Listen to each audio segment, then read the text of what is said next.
Wow. We were also worried about the Iraqi resistance. Did you see it today? 6 hours to pull down the statue. There was more damage done at Woodstock 99 during Limp Bizkit's sound check, for crying out loud.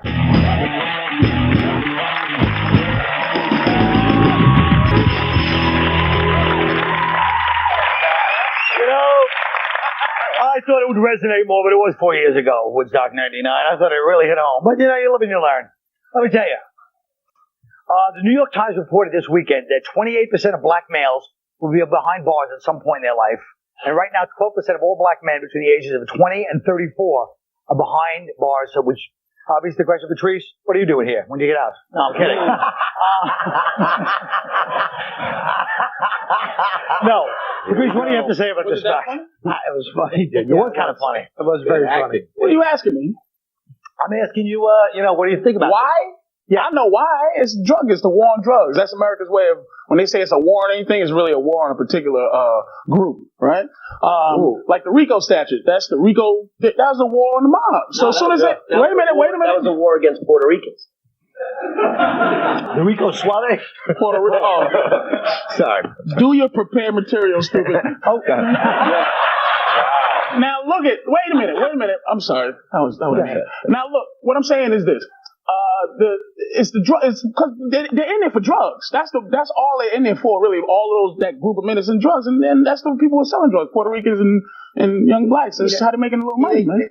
Well, first of all, don't you think? I know he's going to jump all over this one, but don't you think that people say racism, which is what you're kind of implying, no? Well, I'm trying to not go there, but of course, it's a war on blacks and Puerto Rican kids. That's what the war is. That's who's going to jail.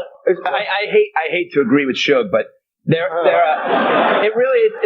is definitely a racial component, because if you look at the war on drugs, if you target street level dealers, you end up with a jail full of blacks and Puerto Ricans. Absolutely. And then they need white guys to rape, and that's why you have DWI laws.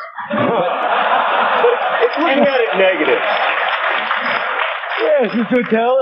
It's looking at it negative. Okay, 12% of black males are in jail, but think of the other 82 who are on the WB. You know what I'm saying?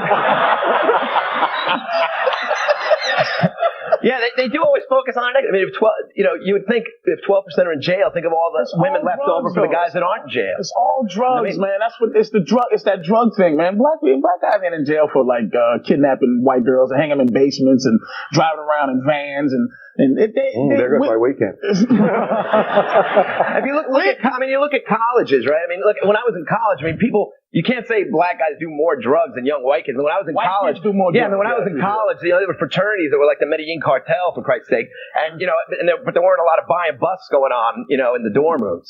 White guys ain't got to worry till they start this. But wait a minute. The drug thing is a big part of it, but you have to admit this. It's the biggest part of it. I wouldn't say that. But what else are they in jail for? There's a lot. You can't pretend your people bank don't have robberies and nothing. You can't pretend your people don't have a thug. Embezzlement? Shut up. You can't tell me your people don't have a thug. They worship a thug culture that includes going to jail. That includes drugs. That's it. It includes going to jail for a lot of things. For what? Thug behavior. There's no crime called thug behavior. It's a double standard. Shut up. Kid, don't kid me. Listen, how about this little fact, this little acorn? 25%, 10% of all state prisoners in the big states and 25% of all the federal prisoners are non-citizens. And nobody ever brings that up because it sounds like a racist thing to say, but that's the truth. Did that just stultify you guys? What do you mean? Yeah. What's racist about it? Why does it sound racist? Nothing's racist. It's a fact. I'm saying it sounds racist. So non-citizens come in, they're poor, and they tend to commit crime. Poor people tend to be the people who commit crime. I'm saying 1/4 are non-citizens. I just think it's a double standard because white kids get a lot of things like warnings and double probation and things like that. Like white kids, they steal a car, that's joyriding. Black kids, they steal one that's, a John Singleton movie or something. I don't know.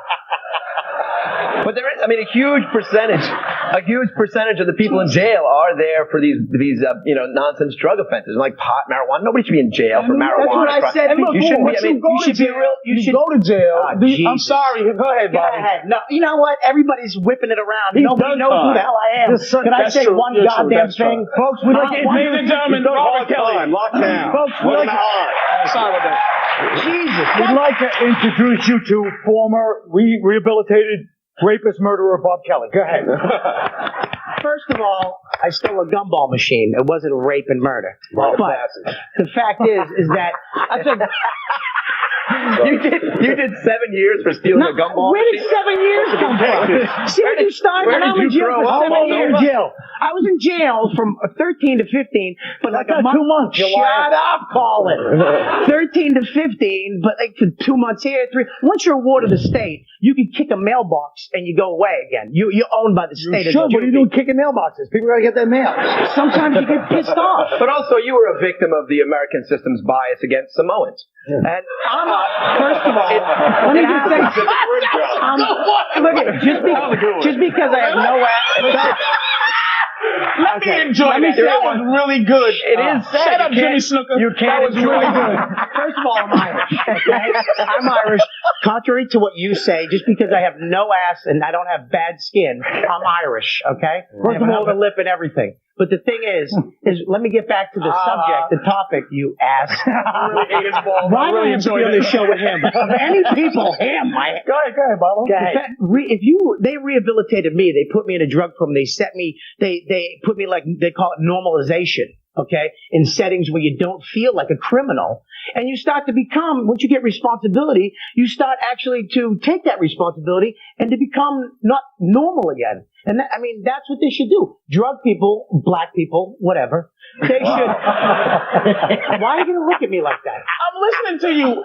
Jesus Christ, insecure. Finish your dumb speech. They should do is give them, rehabilitate them, put them in programs instead of jail and putting them in there and then lock them down. Somewhere this deserves a clap. I know it. I don't know what he's saying, but it deserves something because it's passionate. All right, look. So what is the point? Does anybody say, let's say it is all drugs, let's say it is, what is the solution? Because if people go to jail, you have to admit it. Well, because like you said, it's poor people. I'm not saying why they go, I didn't say the cause, I say the solution. Well, if you go to jail, what do you learn? How to fight, Stop looking to put little young black dudes in one Puerto Rican in jail. Stop looking for it. You want them to What are you going to do? Stop looking to do it. It's easy to do that on the street. What are you going to do if they break the law? We just say, hey, you're Puerto Rican, you're black. Yeah, well, first of all, you need 4 ounces of coke or some mess like that.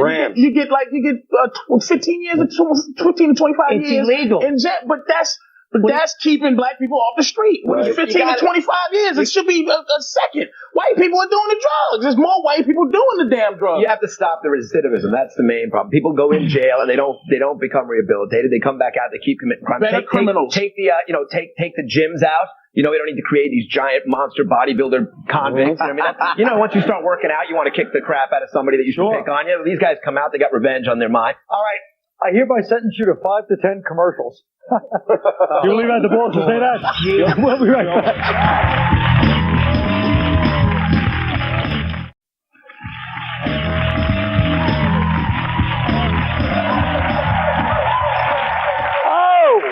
Well, we're going to try to talk about religion. We'll probably get back to race. Who the hell knows? But the Middle East, the place where there's the most static, everybody goes, all you should do is pray at this point. But that's where the most prayer goes on, and it's the most violent place. So how do you keep your faith in God, Dave, during these times? Well, being the last shaker, I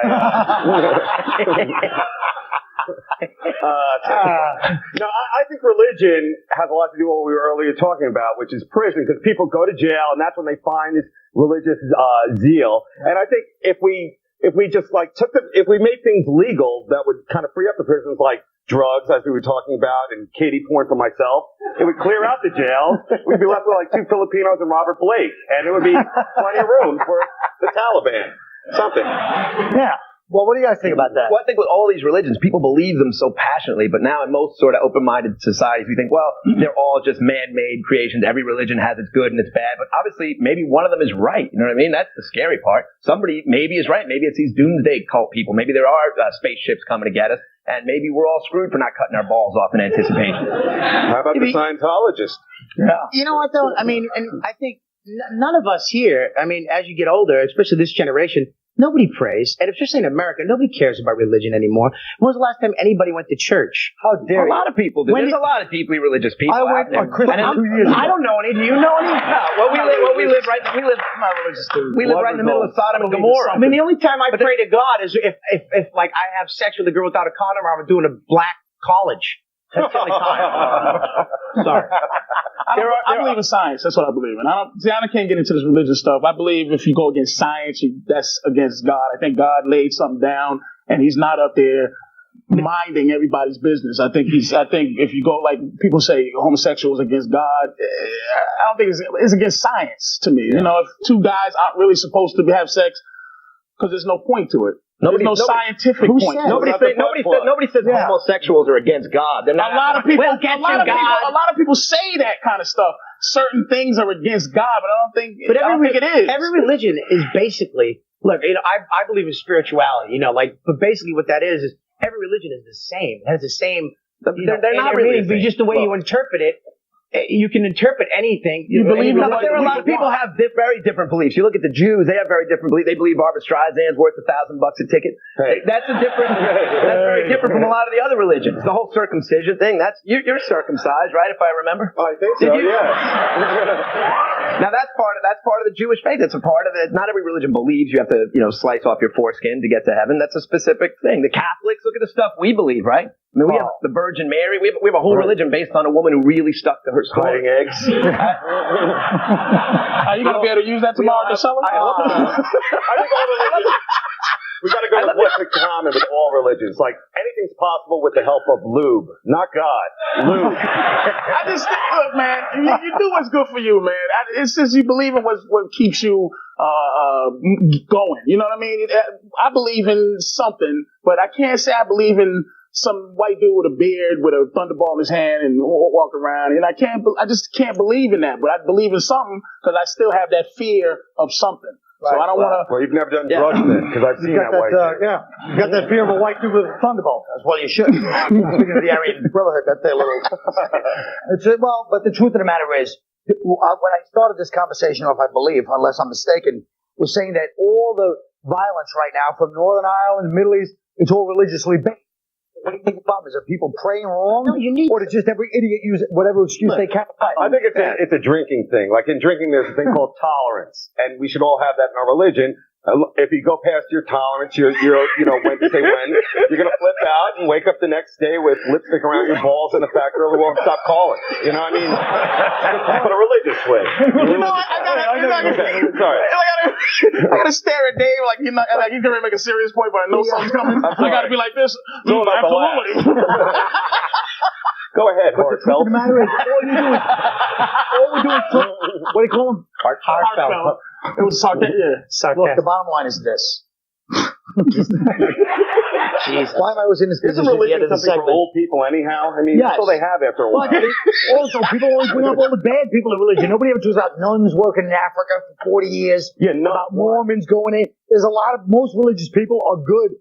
They're better than non-religious people as far as their behavior. Well, religion does make you, I mean, like Catholicism is basically the stabilizing force in South America, for example. I mean, it does make people good people sometimes. Yeah. But then the flip side is you have like these wars where the Islamic extremists believe that blowing us up is going to, put them into heaven. And then you have like George Bush believing Jesus wants us to get him back. If I can use drinking again as a analogy. Religion. Are you fucking insomniac stupid? I'm just saying, drinking and politics, they don't go together like many boozes. They shouldn't be mixed. When they're mixed, it ends badly. You're going to end up on the floor throwing up blood with candy coming out of your ass. They use religion and politics. Yes, that was a cell phone on our show. I still got it out. Thank you. That's God call. We're the only show on television that can segue from big religion to big pussy. And that's coming up next.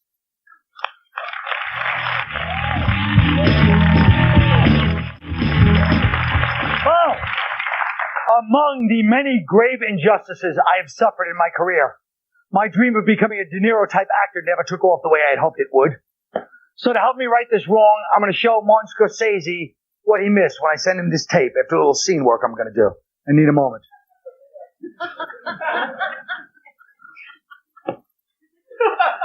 Come on.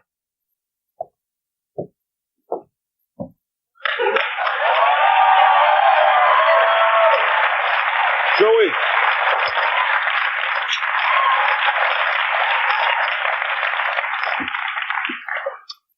I spoke to Tommy about Vinny. No, the other guy. You mean the guy from the time with the guy with the club? Well, yeah. I mean, I think so. The club where they took the kid the night before the thing with the other one. Oh, you want to start throwing his name around? What are you doing?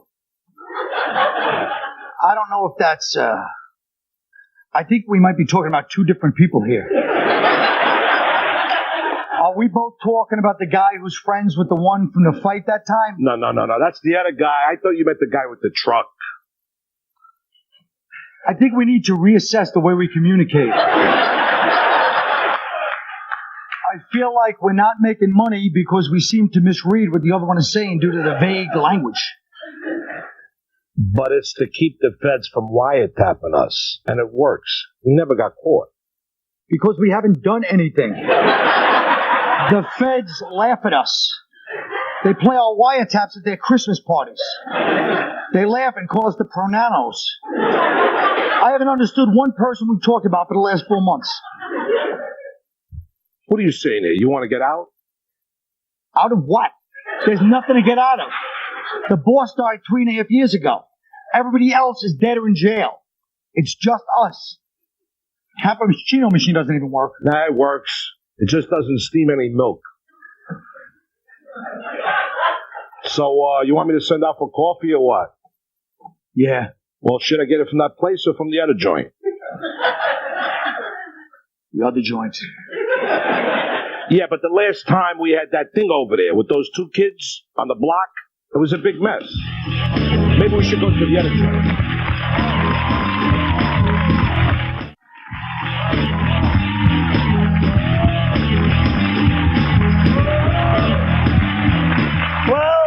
Our topic tonight is prisons.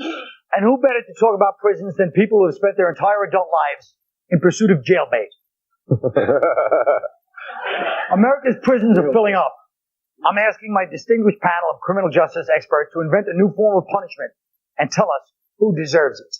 Start with Mr. David Attell. Well, first of all, Colin, after that little acting thing, I realized there is no God. And someone called James Lipton. Now, I guess if I was to create a punishment for a certain group, it would be the new mayor and his non-smoking militants who are trying to destroy Manhattan. Thank you. Yes. It's a reality show much like The Bachelorette. You take 7 non-smokers, put them in an airtight bar with a guy who just flew in from Hong Kong with a weird cough. It's called Kiss Me, I Have SARS. Now, sudden acute respiratory syndrome. All right. And whoever lives wins. So there you go. But I think, I know.